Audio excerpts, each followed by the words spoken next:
আজকের খাবার নিরামিষ আলুর দম। আর আলুর দমটা একদম খেতে ইয়াম্মি ছিল। আজকের ফেভারিট খাবার। আসসালামু আলাইকুম, welcome back to my another blog. কেমন আছেন আপনারা? আলহামদুলিল্লাহ ভালো আছি। তো মাথা আসলে টাকলা বানাইছি, তো টাকলা মাসা ভাল লাগে না, তার কারণে মূলত ক্যাপ কিনছিলাম, তো ক্যাপটা পরলাম। তারপর মূলত আজকে রান্না বান্না করতে হবে। মূলত আজকে অফিস থেকে স্যালারি দিছে, তো স্যালারি পাওয়ার পর মূলত বাজার সদাই করি নাই। তো রুমে যেহেতু আলু আছে, আলু সিদ্ধ দিয়েছি, আলু সিদ্ধ দিয়ে রুমে চলে তারপর পেঁয়াজ কাটতে নিতেছি। ভাবতেছি আলু দিয়ে একটা কষা কষা আলুর দম বানাই লাইমু, যেন এটা চালু চালু খায় চালু চালু ঘুমায় পড়ন যা। কারণ এমনিতেও কালকে আমি ঘুমাই নাই, তো যার কারণে আজকে একটু চালু চালু রান্না করব, তার জন্য আর কি। এদিক দিয়ে পেঁয়াজ কাটা হয়ে গেলে একটা মশলা বানিয়ে নিব, আর মশলাতে হলুদ মরিচ আর লবণ দিয়ে দিব, আর তারপর এখানে পানি দিয়ে সাইডে রেখে দিব। মূলত এখন আমার আলু সিদ্ধ হয়ে গেছে, এই আলুগুলোকে আমি এখন ছিলে নিব।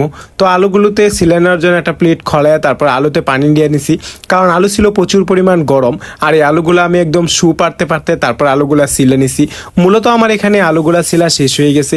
এবার আলুগুলা যেহেতু ছিলা শেষ হয়ে গেছে, তাই আলুগুলোকে একটু ফাটিয়ে নেওয়ার পালা। তো আলু যখন ছিলছিলাম তখন আলু আমি খাইতেও ছিলাম, কারণ আলু খেতে আমার খুবই ভালো লাগে।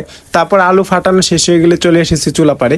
দেনপর চুলাপাড়ে একটা কড়াই দিয়ে সরিষার তেল দিয়ে দিছি। আর আজকের খাবারটা কিন্তু আমি সরিষার তেলে বানাবো। তারপর সরিষার তেলে মূলত আমি এই আলুগুলা ভাজে নিব। আর এই আলুগুলা সরিষার তেলে একদম লাল লাল করে ভাজে নেওয়া হবে। আর লাল লাল করে ভাজে নেওয়া হলে কিন্তু অন্যরকম একটা ফ্লেভার আসবে। তো আমার আসলে ভুল হয়েছে, এই আলুগুলা একদম ফাটায়ের যায় একদম বেশি করে ফাটাই লাইছি। এদিক দিয়ে কিন্তু আলুগুলা ভাজা শেষ, আলুগুলো একটা প্লেটে উঠাই নিছি।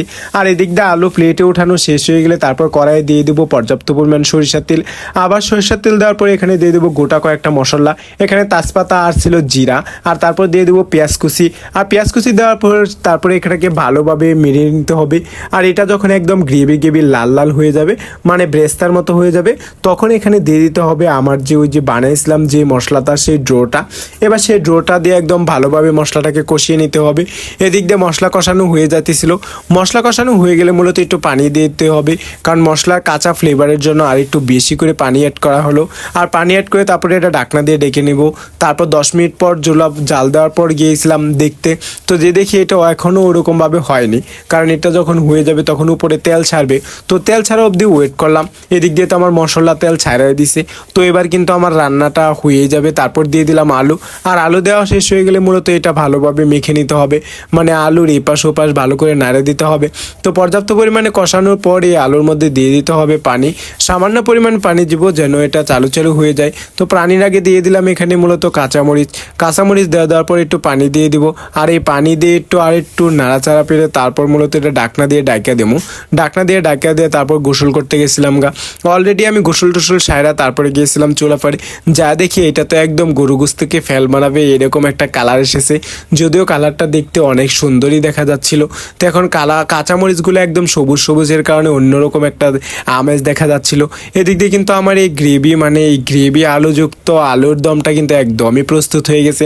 এখন এখানে একটু যদি আমি এই ধনিয়া পাতা দিয়ে দিতাম, দেখতে আরও ভালো লাগতো, কিংবা খেতেও খুব সুস্বাদু হতো, কিন্তু ধনিয়া পাতা ছিল না, তার জন্য আর কি দেওয়া হয়নি। তো এদিক দিয়ে ভাত বেড়ে নিছি, তারপর আমার এখন আলুর দম নেওয়ার পালা। তো এদিক দিয়ে একবার আমি আলুর দম নিয়েও নিলাম। তো দেখতেই পারছেন খাবারটা দেখতে কতটা টেস্টি হয়েছে। তো আজকের খাবারটা কিন্তু খেতে ততটাই টেস্টি হবে।